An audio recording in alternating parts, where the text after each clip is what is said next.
मनीष सिसोदिया के खिलाफ सीपीआई ने दर्ज किया केस। सीपीआई ने फीडबैक यूनिट मामले में केस दर्ज किया। जासूसी कांड में मनीष सिसोदिया के खिलाफ एफआईआर दर्ज की गई है। तो ये बड़ी जानकारी आप तक पहुंचा रहे हैं, जहां पर जासूसी कांड में मनीष सिसोदिया के खिलाफ एफआईआर दर्ज की गई है। मनीष सिसोदिया की मुश्किलें बढ़ती जा रही हैं और मनीष सिसोदिया के खिलाफ सीपीआई ने केस दर्ज किया है। सीपीआई ने फीडबैक यूनिट मामले में केस दर्ज किया गया है। साथ ही जासूसी कांड में मनीष सिसोदिया के खिलाफ एफआईआर दर्ज की गई है। फीडबैक यूनिट बनाई गई थी जिससे जनता का फीडबैक लिया जा सके, लेकिन उस दौरान मनीष सिसोदिया इस फीडबैक यूनिट को संभाल रहे थे। लेकिन अब ये बात सामने आ रही है कि फीडबैक यूनिट के जरिए जासूसी की जा रही थी बड़े बड़े अधिकारियों की। तो जासूसी कांड में मनीष सिसोदिया के खिलाफ एफआईआर दर्ज की गई है। मनीष सिसोदिया की मुश्किलें लगातार बढ़ती हुई नजर आ रही हैं। जासूसी कांड में मनीष सिसोदिया के खिलाफ एफआईआर दर्ज की गई है। तो मनीष सिसोदिया के खिलाफ सीबीआई ने दर्ज किया है केस। और इसी पर ज्यादा जानकारी के लिए हमारे साथ हमारी संवाददाता कंचन हमारे साथ जुड़ चुकी हैं। कंचन, सीबीआई ने केस दर्ज कर लिया है। जासूसी कांड को लेकर फीडबैक यूनिट बनाई गई थी, लेकिन अगर बात की जाए तो फीडबैक यूनिट में किस तरीके की शिकायतें आई हैं, ये शिकायतें कौन लेकर आया है जो ये मुद्दा इस समय उठा है? जी, ये जिस तरीके से मनीष सिसोदिया के ऊपर सीबीआई ने फिर से जासूसी कांड से संबंधित एफआईआर दर्ज की है और इसको लेकर लगातार भारतीय जनता पार्टी ने भी कई बार विरोध प्रदर्शन किया है, क्योंकि जासूसी कांड के माध्यम से कुछ ऐसे संवैधानिक पद पे बैठे लोगों की जासूसी कराने का आरोप मनीष सिसोदिया पर लगाया गया है। जैसे कोई जज हैं, अधिकारी हैं, क्या मतलब अलग तरीके के जो राजनीतिक दल के लोग हैं उनकी जासूसी करने की, उनके फोन की टैपिंग को करने से संबंधित चीजें इसमें शामिल की गई हैं। क्योंकि ये भी कहा गया कि आखिर मनीष सिसोदिया के पास ऐसा कोई राइट नहीं बनता है वो किसी की जासूसी करवा सके, लेकिन मनीष सिसोदिया ने लगातार जासूसी कराने के लिए बढ़ावा दिया, लोगों की जासूसी कराई, अपने पास उनसे संबंधित जानकारियों को उन्होंने इकट्ठा कराया, जिसको लेकर लगातार भारतीय जनता पार्टी की तरफ से ये शिकायत थी। और भारतीय जनता पार्टी ने ही इसको लेकर के ज्यादा से ज्यादा जोर दिया कि इसके खिलाफ जांच होनी चाहिए। और जब लोगों की तरफ से इसको लेकर प्रतिक्रियाएं आनी शुरू हुई तो सीबीआई ने कहीं ना कहीं अब मनीष सिसोदिया के खिलाफ जासूसी कांड से संबंधित एफआईआर की। और ऐसे में उम्मीद जताई जा रही है कि मनीष सिसोदिया की जो परेशानियां हैं वो अभी बहुत जल्द खत्म नहीं होने वाली हैं, क्योंकि जासूसी कांड का ये मामला कई साल पुराना मामला है और ऐसे में कई तथ्यों के आधार पर एफआईआर दर्ज की गई और उन्हीं तथ्यों के आधार पर अब आगे की जो जांच है, आगे की जो कार्रवाई है वो भी सीबीआई करने वाली है। जी ठीक है कंचन, ज्यादा जानकारी के लिए बहुत बहुत शुक्रिया आपका। आगे बढ़ेंगे, जहां सड़क से लेकर संसद तक सीबीआई के दुरुपयोग के आरोप को लेकर विपक्ष अपनी आवाज को बुलंद कर रहा है। और ऐसे में विजय चौक के पास सभी विपक्षी दलों ने मिलकर कार्यालय तक मार्च निकाला। वहीं प्रशासन की तरफ से सुरक्षा के पूरे पुख्ता इंतजाम किए गए। हर तरफ दिल्ली पुलिस की तरफ से बैरिकेडिंग, सुरक्षा कर्मियों की तैनाती की गई, जिसको लेकर विपक्ष सरकार पर आवाज दबाने का आरोप लगा रही है।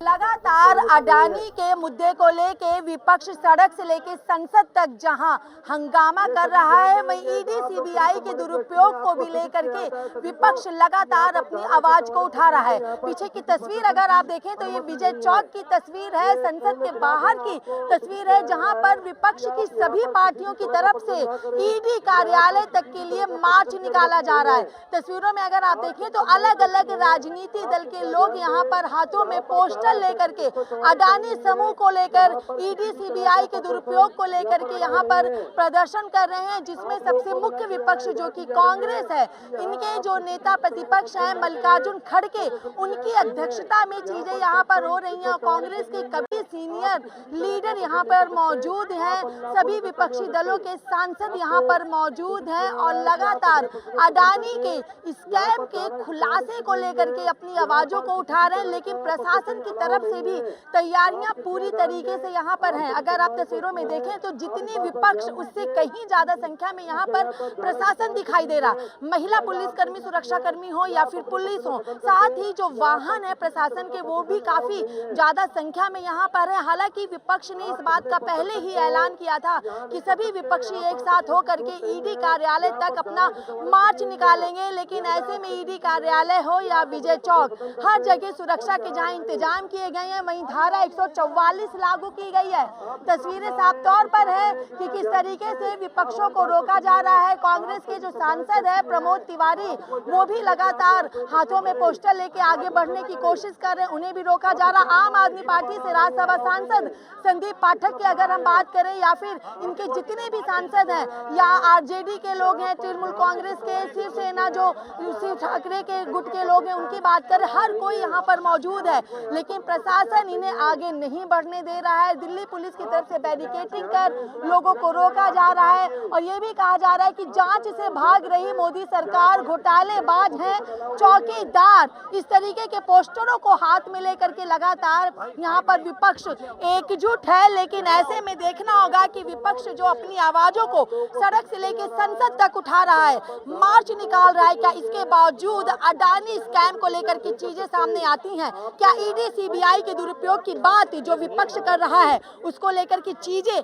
बेहतर होती हैं, या विपक्ष इसी तरीके से अपनी आवाजों को सदन से लेकर सड़क तक उठाता रहेगा और प्रशासन की सुरक्षा के बीच उनकी आवाजें इसी तरीके से दबती रहेंगी? क्या जनता या देश की राजनीति में क्या कुछ चीजें देखने को मिलती है? वीडियो जर्नलिस्ट निशांत के साथ मैं कंचन अरोड़ा, दिल्ली, हिंदी खबर।